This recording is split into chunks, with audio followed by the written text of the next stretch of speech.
아드폰테스 창세기 주석 창세기 1장 6절부터 8절의 말씀입니다. 창세기 1장 6절부터 8절은 둘째 날 하늘을 창조하는 것에 관해서 기록을 하고 있고, 하나님의 창조 질서 속에서 하늘이 갖는 역할, 기능은 첫째는 물을 하늘의 물과 땅에서 솟는 땅의 물로 나누는 역할을 하는 것이 하늘이다. 즉 하늘의 물과 땅에서 솟는 땅의 물로 나누는 역할을 하는 것이 하늘의 기능이다. 그래서 우리가 창세기 7장 11절에 이런 내용이 기록되어 있습니다. 이 둘째 날 창조에 관한 이야기는 다른 날 창조 이야기와 달리 하나님이 보시기에 좋았더라라고 하는 구절이 생략되어져 있습니다. 이것은 하늘 창조 이야기가 둘째 날 끝나는 것이 아니라 넷째 날, 즉 창세기 1장 14절부터 19절에서 계속되어지기 때문에 하나님이 보시기에 좋았더라라고 하는 구절이 6절부터 8절 사이에는 생략되어진 것으로 우리가 그렇게 이해를 합니다. 자, 이제 창세기 1장 6절에 하나님이 이르시되 물 가운데에 궁창이 있어 물과 물로 나뉘라 하시고 라고 하는 겁니다. 즉 하나님이 이르시되, 그러니까 바요멜 아도나이, 바요멜 엘로힘, 예히 레카아, 그러니까 예히, 그러니까 뭐냐면 저시브 명령형, 예히 라키아, 라키아라고 하는 말은 소위 궁창이란 말이죠. 근데 어디에? 베토크 하마임, 물 가운데에, 물 가운데에 궁창이 있으라고 말씀하셨다. 그리고 바예히 마브딜, 그러니까 바예히 마브딜 펜 마임 라마임, 물과 물 사이를 나뉘라고 말씀하셨다라고 하는 거죠. 그래서 6절의 앞부분은 하나님께서 명령하셔서 궁창이 라키아, 궁창이 있으라고 말씀하셨고, 그래서 궁창은 물 가운데에서 이 궁창으로 물과 물을 나뉘었다라고 하는 겁니다. 우리가 흔히 라키아, 궁창으로 번역되어 있는 히브리어의 의미는 하늘에 있는 커다란 도움을 얘기하는 겁니다. 그리고 이곳에 물을 모아두었다가 비의 근원이 된다고 생각한 것이 창세기 7장 11절, 또 말라기 3장 10절, 시편 104편 3절에 이런 말씀입니다.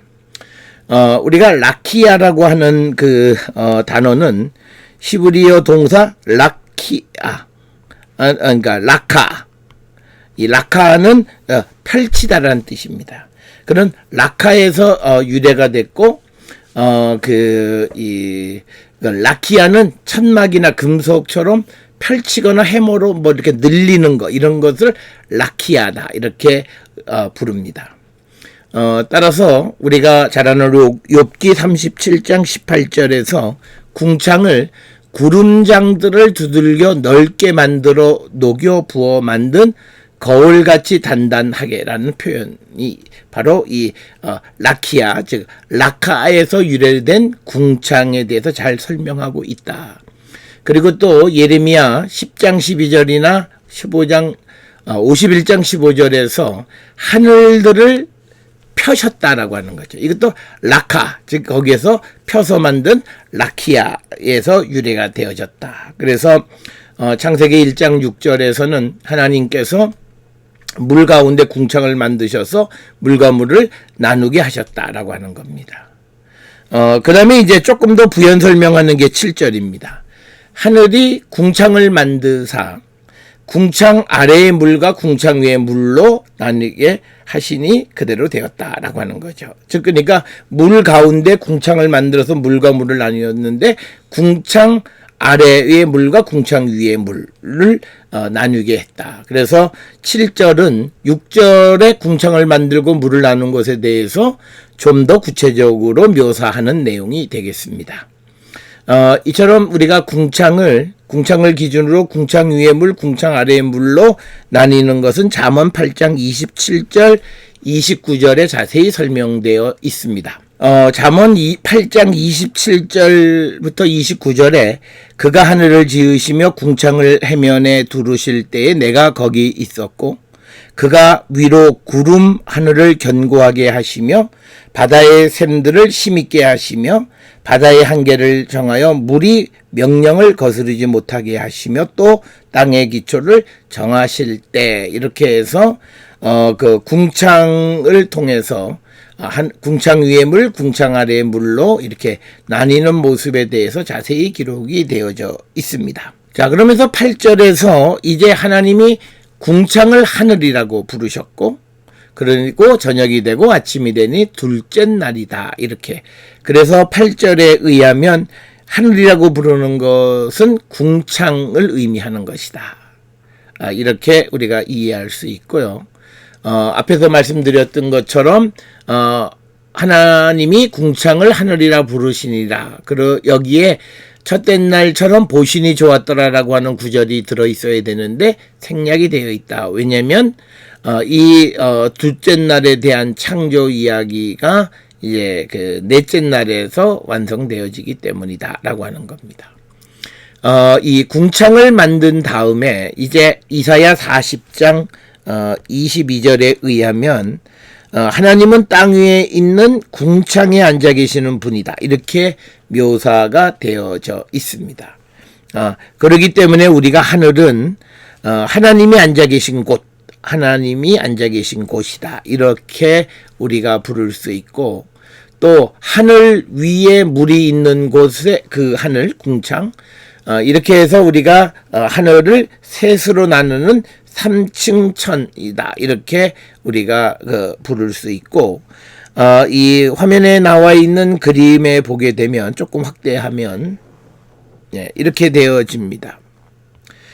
그래서 여기 보게 되면 하늘 위에 물이 있고 그 다음에 하늘 위에 물, 그 다음에 그 궁창에 앉아 계시는 하나님이 계신 곳 그리고 하늘 이렇게 하늘을 셋으로 나누는 것 그것을 우리가 흔히 3층 천이다 이렇게 부르게 됩니다. 그래서 우리가 그 고대 근동 사람들 그리고 고대 이스라엘 사람들은 삼분법적 공간에 대해서 셋으로 나누는 그런 그런 것을 가지고 있다라고 하는 거고요. 우리가 잘 아는 것처럼 출애굽기 20장 4절에서도 보면 우주는 하늘, 땅 아래 물속, 하늘, 땅 아래 물속 등 세 부분으로 나뉘어져 있다. 그래서 이런 3층 우주관은 시편 33편 6절에서 8절이나 77편 19절 그리고 115편 15, 17절 그다음에 전도서 8장 27절부터 29절 등에서 나타나고 있다라고 하는 겁니다. 그리고 이제 이와 함께 인간이 살고 있는 땅의 밑을 특별히 스올이다 이렇게 부르고 그래서 스올까지 해서 때로는 4층으로 된 우주관에 대한 기록도 성경에 등장한다라고 하는 것 기억해 주시면 되겠고요. 자, 우리가 시브리어 말로 하늘이라고 하는 것은 샤마임입니다. 샤마임. 네, 샤마임입니다. 자, 그래서 이 샤마임이 어떻게 형성되어졌느냐라고 하는 것에 대해서 두 가지 설명입니다. 첫째는 뭐냐면 첫째는 물을 담고 있는 곳이란 뜻이고요. 두 번째 설명은요. 불과 물이 섞인 곳이라고 하는 그런 설명도 우리가 할 수 있습니다. 그 이유는 이 샤마임이라고 하는 그 시브리어가 마임이라고 하는 물과 그 다음에 시브리어의 불을 뜻하는 소위 이 에이시가 결합된 게 샤마임이다 이렇게 주장합니다. 그래서 이 에이시의 알렙이 탈락하고 이 쉰하고 마임이 붙어서 샤마임이 됐다. 이런 그 주장을 하는 겁니다. 그래서 하늘이라고 하는 것은 물과 불을 담고 있는 곳이다 라고 하는 이런 설명도 가능하다. 그래서 샤마임이라고 하는 하늘은 그냥 물이 있는, 물을 뜻하는 마임이라고 하는 것, 그 물을 담고 있는 곳, 이런 의미가 있고, 또 하나는 샤마임이 마임과 그 다음에 쉐, 즉 애쉬의 쉐가 합쳐져서 물과 불이 있는 곳이다. 그래서 이 불에 해당하는 건 천둥, 번개, 뭐 이런 것들을 우리가 설명할 수 있습니다.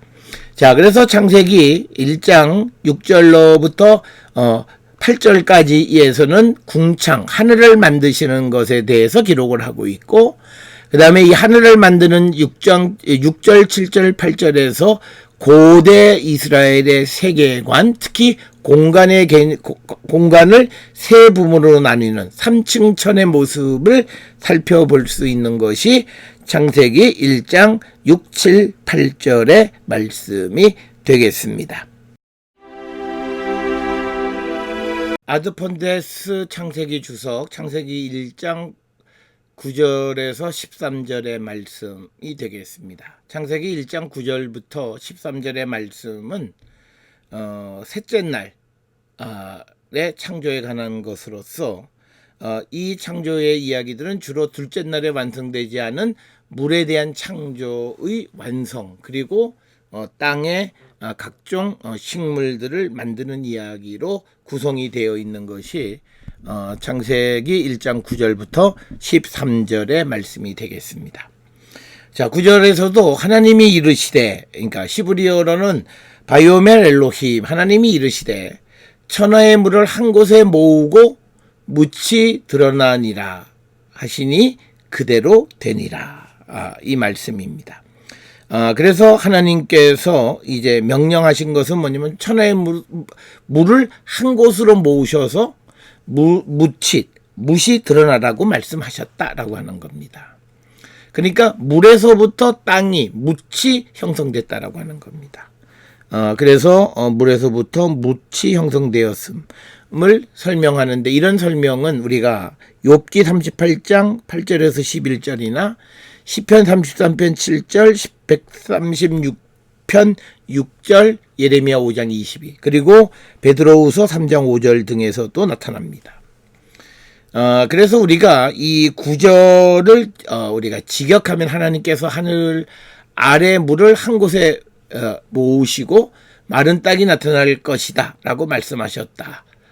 그래서 그렇게 되었다라고 하는 겁니다. 그래서 여기에 묻이라고 번역되는 야바샤라고 하는 말은 물이 빠진 땅을 의미합니다. 땅에서 물이 빠진 곳을 묻, 이렇게 야바샤 이렇게 이야기하는 거고, 역시 그 말씀하시니 그대로 됐다, 바예히켄입니다. 그래서 우리가 여기 보면 바요멜 말씀하셨다, 그러니까 바예히켄, 그렇게 됐다라고 하는 겁니다. 그러니까 지금 여기서 여호와께서 말씀하시는 것은 바요멜, 그거에 대한 결과가 바예히켄, 그대로 되어졌다라고 하는 그런 그 창조가 하나님 말씀에 대한 순종이라고 하는 기본적 컨셉을 그대로 유지하고 있다라고 하는 겁니다. 그래서 이 셋째 날 창조는 땅과 그 땅 위에 생존하는 피조물을 창조하는 과정을 기록하고 있는 것이 셋째 날 창조가 되겠습니다. 성경에서 땅의 모양에 대해서는 아무런 언급이 없습니다. 땅이 어떻다. 그러나 고대 히브리인들은 땅이 네모나거나 혹은 둥근 원반 모양으로 이해하고 있다라고 하는 것을 우리가 추정할 수 있는 그런 구절들이 있습니다. 특별히 우리가 이사야 45장 22절, 이사야 45장 22절이나 52장 10절에서 땅의 모든 끝이다 라고 하는 말, 이거를 아프쉐이 아레츠라는 표현을 사용합니다. 그래서 이것을 통해서 땅이 네 귀퉁이가 있는 네모난 것으로 이해했다라고 하는 것을 우리가 추정할 수 있다라고 하는 겁니다. 그 다음에 이제 그 바다는 야밈 이렇게 됩니다. 그래서 이 바다라고 하는 것은 궁창 아래의 물을 한 곳으로 모은 겁니다. 자, 그러니까 우리가 바다와 묻힌, 그러니까 바다는 물을 모아놓은 거죠. 그래서 묻은 물이 빠진 곳이. 자, 그래서 바다와 묻은 땅 위에 있는 물을 정리한 개념이다라고 하는 겁니다. 그래서 묻이 생겼고 바다가 생겼다. 자, 그다음에 이제 10절에서는 하나님께서 이제 묻을 땅이라고 부르셨고 모인 물을 바다라고 부르시니 하나님 보시기에 좋았더라. 그래서 지금 10절에서 나타나는 건 뭐냐면 바다와 땅의 창조입니다. 바다와 땅의 창조입니다. 그래서 이 하나님께서 땅을 에레츠, 그 다음에 바다를 야밈 이렇게 부르셨다라고 하는 겁니다. 그래서 우리가 여기에 보게 되면 바다를 복수형으로 사용합니다. 바다를 복수형, 즉 야밈 하는 복수형을 사용합니다. 여기에 대해서 여러 바다가 있다라고 하는 것을 암시하는 거고, 라시라고 하는 그 랍비는 바다가 여러 개라고 하는 것은 생선의 맛이 바다에 따라 다른 것을 통해서 알 수 있다, 이렇게 설명을 합니다. 그래서 마임이 그 야밈이 물이 모여 있는 마임이 모인 야밈이 바다고, 그다음에 땅에서 그 물이 빠져나간 것을 야바샤, 그것을 에레츠라고 부른다라고 하는 겁니다. 자, 그래서 이제 바다와 땅을 만드셨는데, 그래서 이제 땅에 이제 하나님이 그 땅에 있는 피조물들을 만드시는 것이 11절입니다. 자, 하나님이 이르시되 바요멜 엘로힘입니다. 바요멜 엘로힘 이렇게 되어 있고요. 땅은 풀. 자, 여기 보면요, 첫째 땅은 풀, 씨 맺는 채소, 그다음에 각기 종류대로 씨 가진 열매 맺는 나무, 세 가지입니다.